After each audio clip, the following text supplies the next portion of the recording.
Hello, folks. I hope I'm online.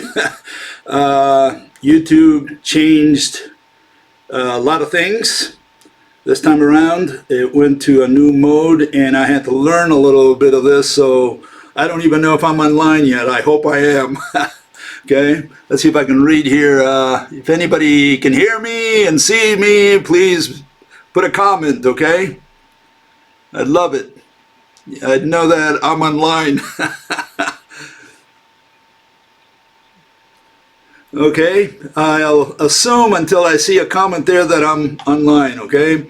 Anyways, I'm going to start today with a couple comments, okay? And here's the first comment. Again, if you can put a comment, can you hear me? Can you see me? My 6 of 9, can you see me? I hope you can, because they changed everything in YouTube. Okay, thank you. Thank you. Because I have no way of telling right now until I learn this a little better, how this is working out. Anyways, I'm going to start with a couple comments, okay? And here's that I thought were quite interesting, and so I want to address those issues. And so here's the first one. Okay, it's Fel says objects that exist require location. But doesn't location require that the objects exist? In other words, he's suggesting that there's a circular argument or a circular set of definitions. That's what he's insinuating, right? Otherwise, how would you have distance if the objects didn't exist? This would make your definition of exist circular if location requires existence. Okay, I think it's a good question to answer, and I do want to answer this, okay? Here it is. I'll put it side by side. Okay. And here's the answer. My answer is that we have to define things in the proper order in science, in rational science, right? We must define in a certain order. First, we must define the word object, obviously. Then we have to define location before distance, motion before location or object, concept before object, and exist before location or object. It has to be in that order, okay? And there you see the rational order. Object, nothing as its opposite first, distance followed by location, and then only then can you define motion, exist, and concept. So the issue is you have to define in the proper order. Otherwise, you're going to get, you can't define location until you define object, and you can't define exist until you define location. You can't say, well, but location means that the object exists. No, because that's not what the definition of location is. The definition of location is the set of distances. Okay, we do not make allusion to any word that we're going to define later. That's why it's very carefully structured so that you go step by step in a logical, rational manner. We do object and object. Why? Because physics cannot be done without an object. So the first principle, like what I call the golden principle of physics, is that you must have an object to do physics. So the first word you got to define is the word object. We define it as that which has shape. We do not have to define shape. Okay, and that's a long story, but just very synthetically, we don't have to define shape, because shape is one of the criteria, is one of many criteria that you can use to define object. You can use see, touch, mass, volume, subject of a sentence, noun. There's a lot of definitions that you can use for the word object. The one we have to use for physics is the word shape. Do we have to know what shape is? No, we have to know the difference between shape and motion. We have to know the difference between shape and touch, between shape and see. We have to know that difference. But for those who don't know what shape is, go to a kindergarten and ask the children, show them a ball and a cube, okay? Of same material, same weight, same everything, even color, whatever, and say, what is the difference? And they'll tell you that the difference is shape. So if you don't know what shape is, go to a kindergarten, okay? They'll teach you. You must have missed that class when you were a kid, okay? Okay, another comment was made also. I thought it was interesting. Says, does the RSM regard words like quick, slow, right? to be adverbs rather than adjectives because they describe dynamic action, motion of objects rather than static properties. Yeah, we have to be aware that if you use the word quick or slow, fast, I don't know, all those words in ordinary speech, they're known as adjectives, okay? Why? Because they describe or modify or qualify the subject of the sentence. Usually, they qualify a noun. And you can use the word motion, the word orbit, the word itinerary, the word trajectory as a noun in ordinary speech. Not so in physics. In physics, all those words are verbs. Okay, motion is verb. Itinerary is verb. It's motion, dynamic concept. And so when you use like quick or slow or fast or whatever, what you're doing is qualifying what? You're qualifying motion. And so the way we look at that in physics, we look at the value of that. What does it really mean? And what it means is, you have a verb and you have this so-called adjective that's qualifying a verb. No, it's an adverb. For us, these words are adverbs. And the best way to see this is to turn it around and say, moving quickly. Then it becomes an adverb immediately. Orbiting slowly. Okay, and then you turn the adjective into an adverb. And that's the way you have to look at this, okay? Okay, what am I going to talk about today? Just those two comments which I thought had to be addressed, really interesting comments, and I thought they needed to be clarified. Okay, I'm going to talk today about whether time exists. Does time exist? And for this, I'm going to start at the end. Okay, I'm going to start at the end, and for a good reason, because I'm going to end at the beginning, kind of like, we're going to work our way backwards today. I hope you can bear with me today. Okay, so where do I start? Well, as you know, for the last 20 years, I've been peddling a theory saying that we're the last humans on Earth. Okay, last generation of humans on Earth. And so what's part of that? Well, this week I read an article, and it's about a week old now, and here it is. Let me put this up here. And this article says the following, just a couple of lines that I pulled out of there. It says, during the coronavirus, by the way, 22 million Americans have filed for unemployment benefits in the last 4 weeks. Okay, so lots of people unemployed, okay? It says, during the coronavirus pandemic, layoffs initially hit service jobs the hardest. Workers at retailers, restaurants, and hotels, for example, were among the first to lose their jobs. Now, as deep economic downturn takes hold, job losses could start to hit white-collar office jobs too. Well, I thought those were service jobs as well, okay? As shutdowns continue, job losses will likely extend into other areas of the labor market, such as business and professional services. Again, services. So what's wrong with all this? Well, what's wrong with it is that the people who lost their jobs are, I'd say, like 100% service people in some way or another. What would have happened if agricultural workers would have lost their jobs? Like, 20 million agricultural workers lose their jobs? Not that there's that many, but I mean, what if they all lost their jobs? Then what? Well, that's a little different than service jobs. So what this article shows is that service jobs don't affect anything because service is abstraction. And so here we lost 22 million jobs, or maybe more by now, right? And it didn't make a dent in our lives, in most of our lives. I mean, we have to stay inside doors, wear masks, that kind of thing. Yeah, there's been changes. But what I'm saying is those 22 million people, they're laid off, and it's like, okay, so it didn't affect us at all. But if 22 million agricultural workers would have lost their job, if all of them were lost their jobs, we'd be in a little bit of a problem. And this tells you something about services. Services are not needed. What we need is agriculture. We need food. We don't need services.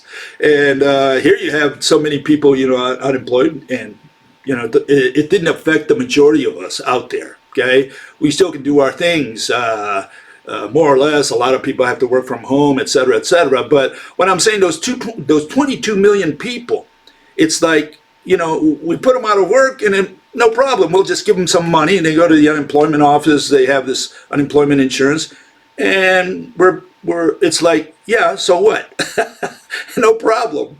So it gives you an idea. And I like to use that analogy. You have the eyes of God and you're up there looking at Earth from up there, right? And what do you see? Well, what you see is what we built, what is tangible, what it exists.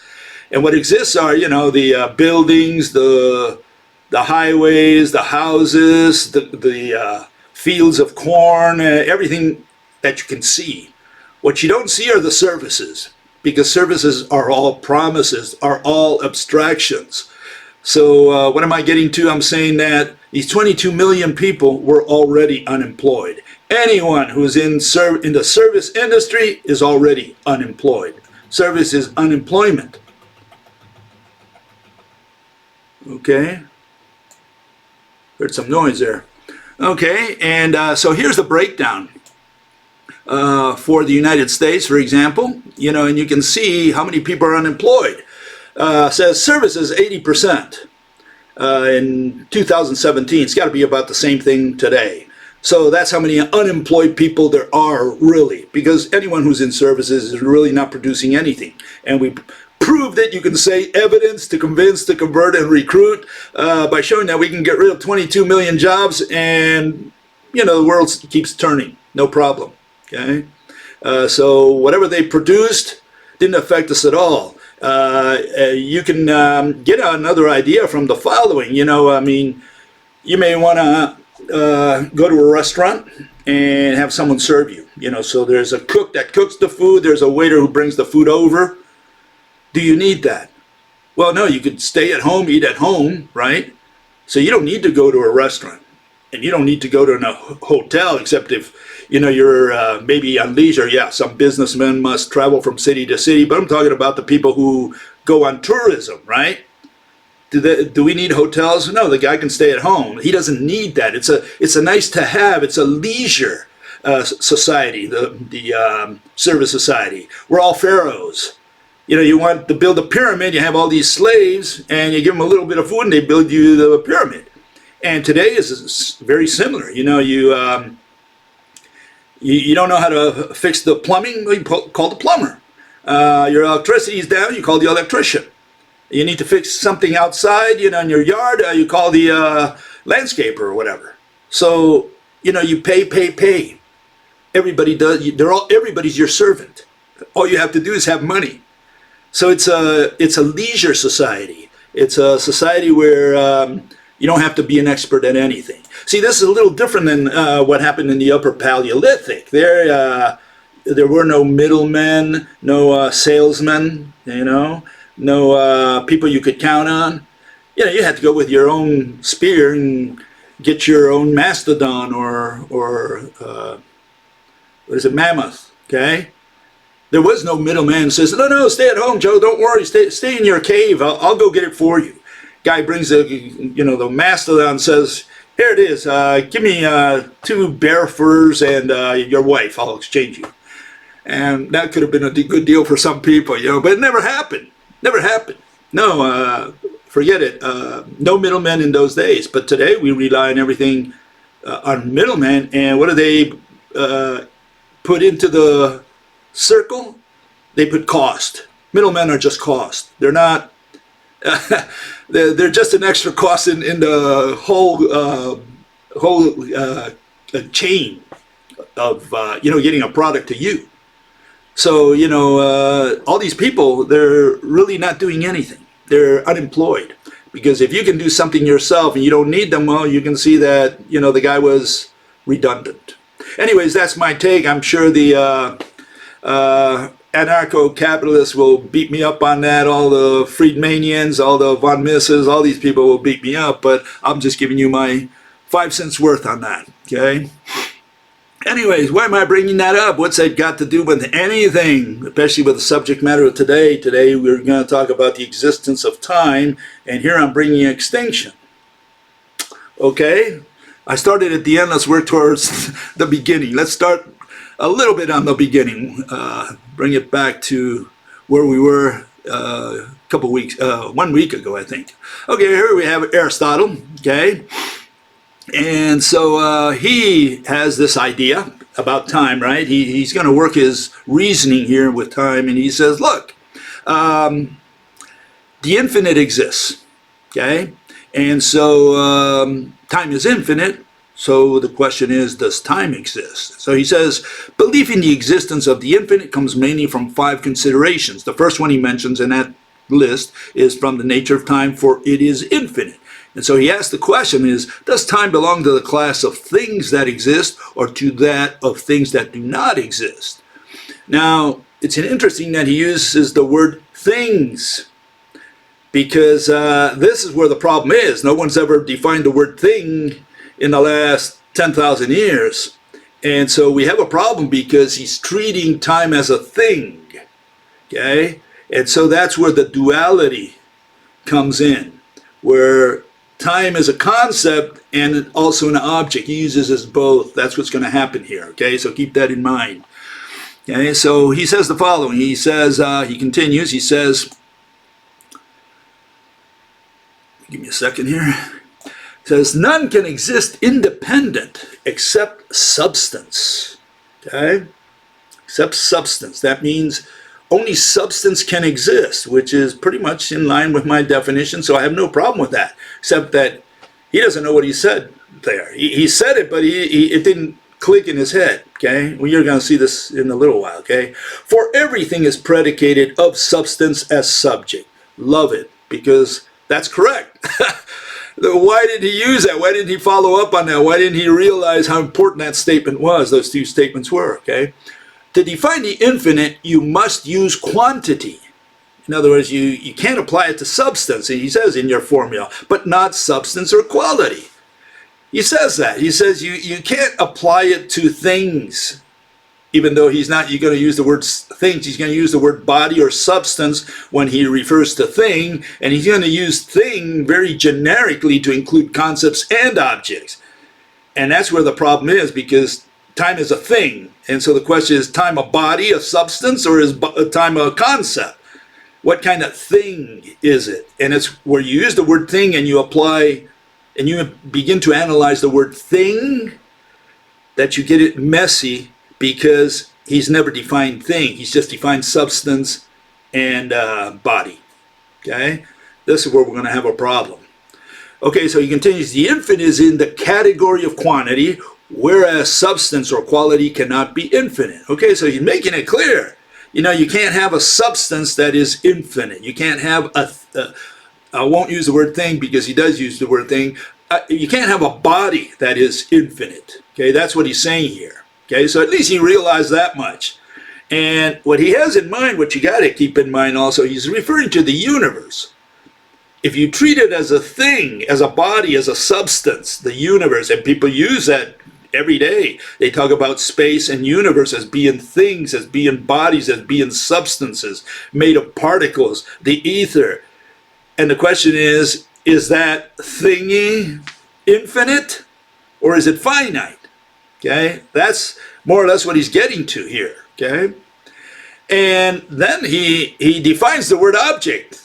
Body in this case, he says, if bounded by a surface is the definition of body, there cannot be an infinite body, either intelligible or sensible.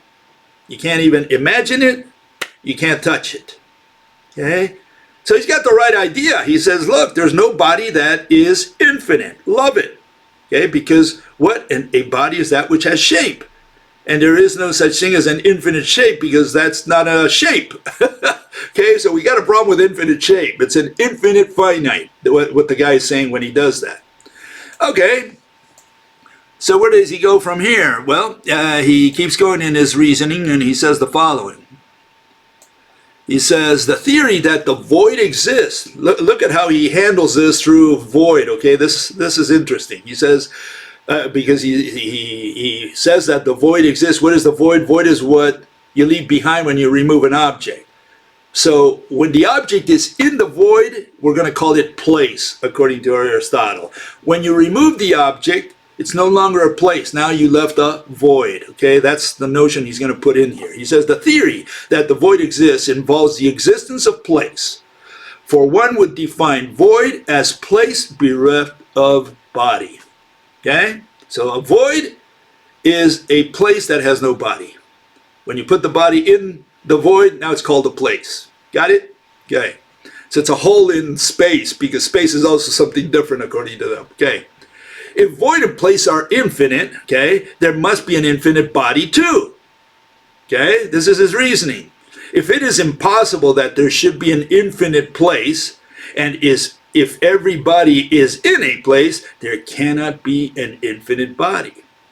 So his reasoning is the hole in which the rock was, when you pull it out, that was a place. When you pull the rock out, you left a hole we're going to call a void.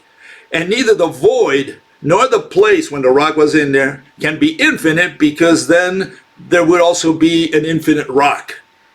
Okay? That's his reasoning, essentially. On the other hand, to suppose that the infinite does not exist leads obviously to, and I put a little circle around this just so you see, square, sorry, or a rectangle, just so you see where I'm heading, where I'm going to end today. Many impossible consequences. There will be a beginning and an end of time. Let me repeat that. There will be a beginning and an end of time. So that's if we, to suppose that the infinite does not exist, okay? So that's how he's going to relate time to infinity, okay? And he's going to harp on that issue. Okay, so here we continue with Airy's analysis, and he says, a thing is infinite either by addition or by division. In other words, if you take, I don't know, a ruler, just to look at something more or less straight, you chop it into pieces, you keep chopping, always in half, always in half, always in half.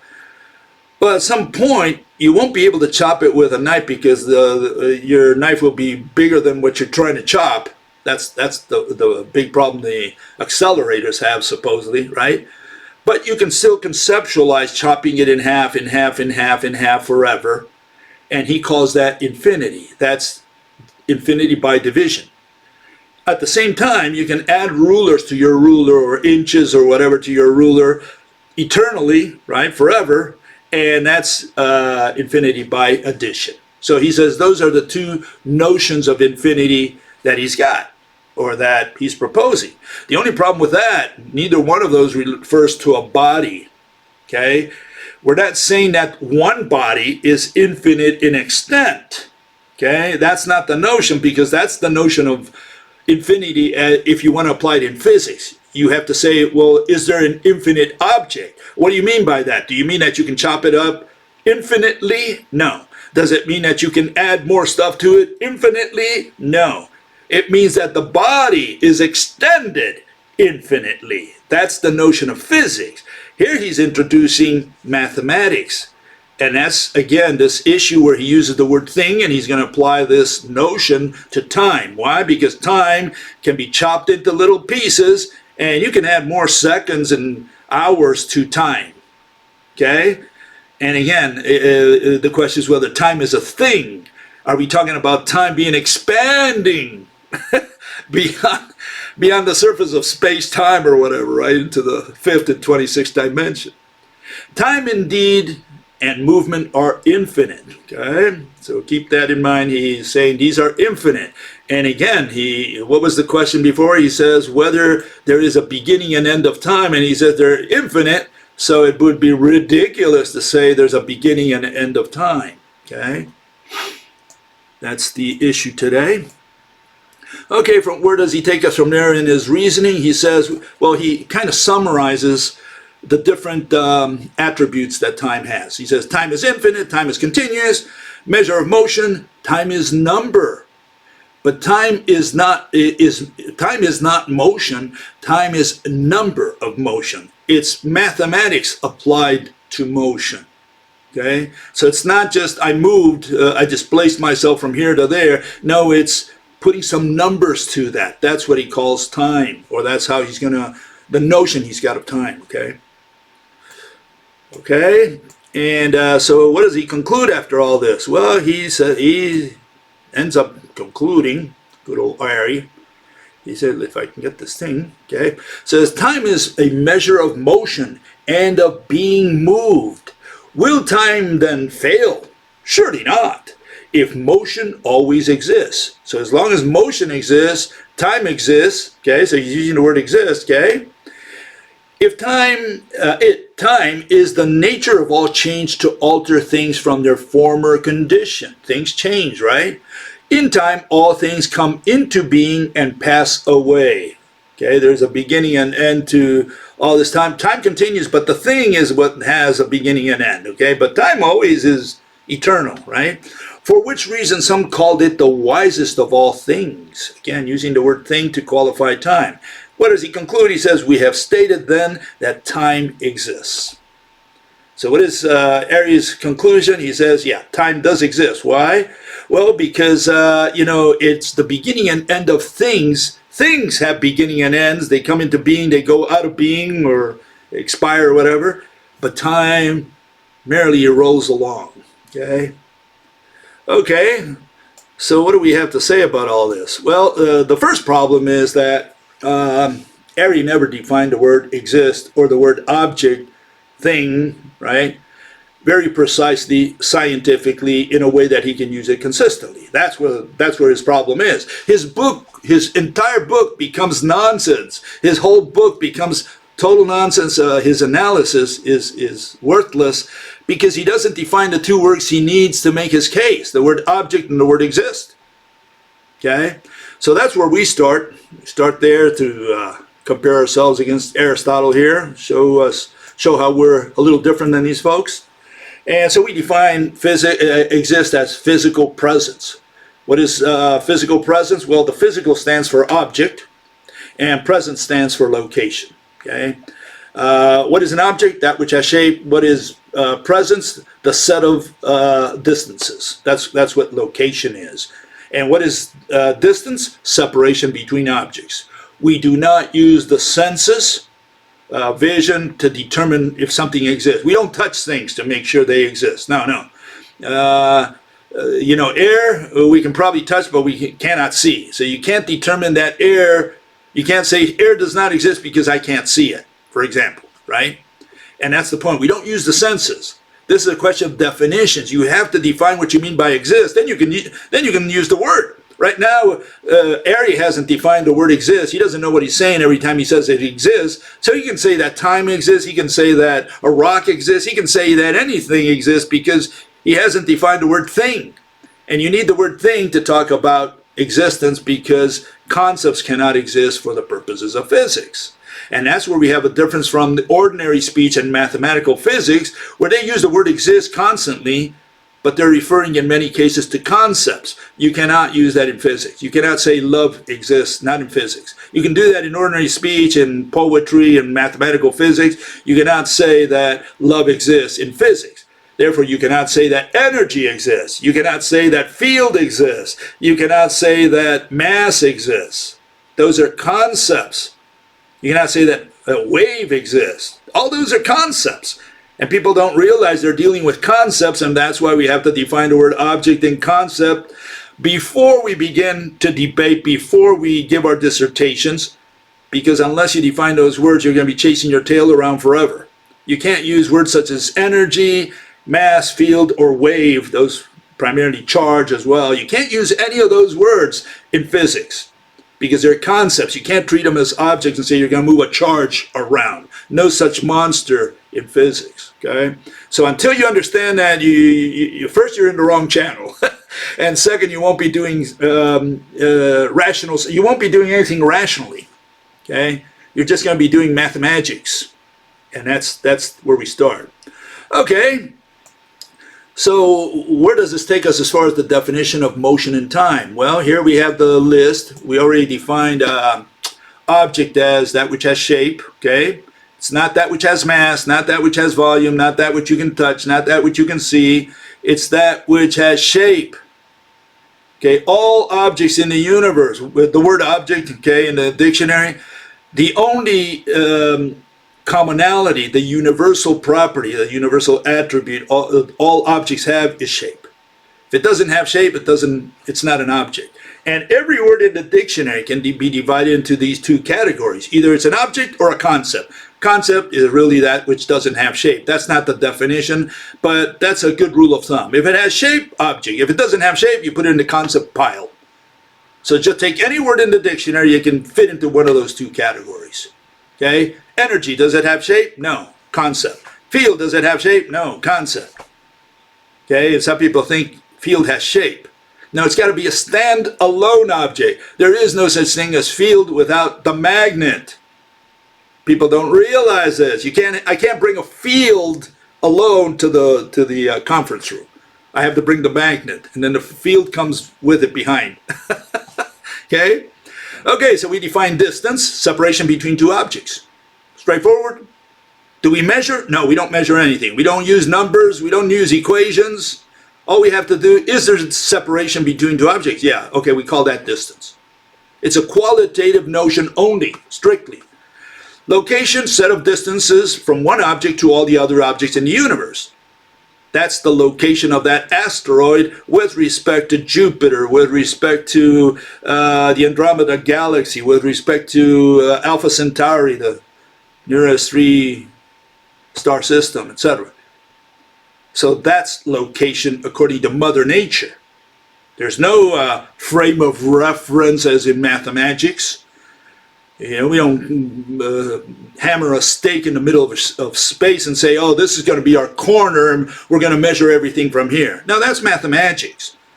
In the universe, we don't care about measurement. Mother Nature doesn't use that. Mother Nature simply, has motion there of objects. That's it. Her world is very, very simple. She never went to school. She never went to college. She never learned calculus, okay? Equations or whatever. Motion, two or more locations. See, we go step by step down the line, okay? And time, well, time we don't use in science. That's used in mathematics, in ordinary speech. But we tell the mathematicians what they're talking about. And that's why we define it, only for that purpose, okay? We have no use for time. Why? Because time only describes. In science, we explain. We have no use. In order to explain something, we have no use for the word time, for seconds, for minutes, for hours. We have no use whatsoever. Years, we have no use whatsoever for all that. And so these people have been drilled so much in college, with time and equations using time here and there. And when you say, look, I'm going to take all time from every one of your equations, throw it in a trash can. We don't need that. And so they say, what are you doing? You've taken my entire religion away. Yeah, that's what we're doing here. We don't have any use whatsoever for time. Okay? But what is time? Time is a comparison of two motions. Now, you move by definition. Time requires a recording device. You need memory for time. And that's another thing that no mathematician ever apparently figured out, because we don't have a definition from them of time. Here we have Stephen Hawking. He wrote a 200-page book, A Brief History of Time. The only word he doesn't define is the word time. It's not in the glossary. You won't find it anywhere in that book. Same with another fellow who wrote About Time, Australian guy. What's his name? It just escaped my mind. Anyways, the only definition you won't find in his book is the word time. No one knows what the word time means. There's a lot of theories, a lot of opinions. No one defines it. We need to define it. If it's an important word, define it. Otherwise, don't use it. Very simple. So we defined it. We define it not for us because we have no use for it. We define it for the mathematicians so they know what they've been talking about for the last 10,000 years. Okay? Yeah, it's a comparison of motions. And you say, well, what do you mean by that? Let's give a little example. Let me get this thing out of here. Let's say you ask the moon. And yeah, he who talks to the moon is known as lunatic, so be aware of that. But you're going to talk to the moon, okay? And you ask the moon, you say, dear moon, do you move? And the moon answers, yeah, of course, I move. What do you mean by that? What do you really mean that you move? What does that mean? And so the moon tells you, says, well, I have location. I have a set of distances with respect to the Earth, the Sun, Jupiter, Andromeda, the whole universe. Every bit of matter in the universe, there's a distance between all those objects, every atom, to me, to the moon. And at another location, I have another set of distances. And when we have two locations, we have motion. And that's why I move, because here I'm at this location, there I'm at that location. Different set of distances to all objects in the universe. And how much time does it take you to go from one location to another? And you say, huh? Yeah, I mean, how many seconds, how many minutes, how many hours to go from one location to another? I don't know what you're talking about. What is this thing called time? See, the moon moves, but the moon does not do time. Now, I can tell you a little bit about that. I did time. I did 3 years worth of it. But the moon does not do time. The moon only moves. Because time, you need an observer, someone on the outside, or one of the two things moving has to have memory, and compare two motions. You have to compare two motions in order to conceptualize time. The moon just moves itself. It doesn't compare itself against anything. All the objects in the universe move. It's when man was spawned by Mother Nature that time came into being. Time started to exist with conscience. And when, not if, but when humans go extinct, very soon, I think, well, time will cease to exist. So Aristotle was probably not right when he said, it would be illogical to think that time had a beginning and time had an end. And you do have relativists, they say, well, yeah, time had a beginning, and that's when the Big Bang occurred. Well, no, it was a little more recent. It was when humans, especially humans, but probably Neanderthal before them, probably was aware of the seasons. You know, you have also the lions, you know, they have all these wildebeest, they go around in their migrations, and so when they come back again, the lion says, oh, you know, it's time again, time to go hunting. So they might have a very vague notion of time, you know. So animals might have notions of time, but you have to have conscience, you have to have comparisons, you have to make some kind of contrast there to visualize time. The moon only moves. So Mother Nature doesn't understand time. Mother Nature understands motion because all she does all day long is move celestial objects around. And she makes no comparison. Her job is just to move objects around. It's we who make comparisons. We invented time when we gained consciousness. And when we die, time dies with us. When we're gone, the universe never had time and will revert to what it had, just motion. Okay? So no, time is an invention of humans, and time will die with humans because time requires memory and comparison. Motion does not. You move by definition. Time requires memory. Okay? And here, let me show you a couple things here. You have, you go back to ancient Greece and ancient Rome. We had a couple orators, famous ones. One was Demosthenes, another one was Cicero, and here we have them, okay, these two gentlemen. And so Demosthenes on the right asks Cicero on the left there, says, hey, Cis, how much time did they give you to talk over there at the Senate? And so Cicero tells him, Well, we had this clepsydra, and it only lasted 15 minutes. And so that's all I got to talk until the last drop fell into the bucket. Oh yeah, I hear you. I had the same problem, you know, when I had to give my speech. Tells Demosthenes, right? And what did they do, really? What are we doing here? Well, what we're comparing is the blabbing mouth of a politician. I think they were hated as much as we hate them today, right? And we're comparing that against the drops coming out of the clepsydra, okay? So we're comparing two motions. We're comparing the motion of the oratory from Cicero against the drops of water falling from the clepsydra, okay? So that's a comparison of motions. Now we move ahead maybe a few hundred years forward, and we get to the days of Queen Isabella and Christopher Columbus. And so the Queen asks old Chris, says, "Hey Chris, how long did it take you to get to America?" And so Chris says, "Well, it took me a little over 2 months. It took me 2.5 moons." What do you mean 2 moons? Well, yeah, you know, the amount of time it takes for the moon to go around the sun, that's twice that is what the time that it took me to go to America. Okay, so my itinerary matched total itinerary one way, right? Took 2 orbits of the moon.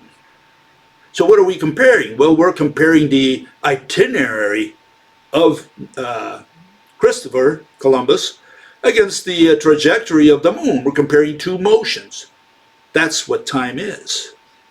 And so, again, you know, what we have here is this notion that time is just a comparison of 2 motions. You need memory. If you do not retain the memory of another, or visualize or whatever, another motion compared against the motion that you're going to use as a standard. For example, what is the second? The second is a portion, a very small portion. It used to be, at least, not anymore, but used to be a very small portion of the movement of the earth around the sun. And they chopped that up into months, months into days, days into 24 hours, hours into minutes, minutes into seconds. That's how we arrived at the second. Then they came with the atomic clocks and with all this other stuff, and now they measure the second by vibrations of waves. Okay, that's done differently today. But the standard originally was set, you know, as comparison of 2 motions. So if there was a tick on your watch that went in your second hand, right? The second hand moves 1 notch. Well, the Earth moved 30 kilometers approximately. So again, it's a comparison to motion. Motion of the hand on the watch, or the clock, against the motion of the earth around the sun. 2 motions. That's what time is. Does time exist? Well, for that, you have to define the word exist. And that's one thing Aristotle did do, we do, and time cannot exist, because in order to exist, you need a physical object. Time is not a physical object. You cannot say time exists. You cannot say motion exists. You cannot say that love exists. Not in science. In ordinary speech, yeah, people bring that wording from ordinary speech. Says, what do you mean? We always say that time exists and that motion exists and love exists and energy exists. Yeah, in ordinary speech, in mathematics, in religion. In physics, we have to define the words. That's where we have to start, and that's what nobody's done. Okay? And that's why we run into these problems, and that's why Aristotle, his whole analysis, if you read his whole book of physics, it makes no sense, because he's missing the 2 words with which he would have made his case, which is object and exist. And with that, I will see you on, on Sunday. If everything goes well, we'll continue with this line of analysis. We'll see you then. Bye-bye.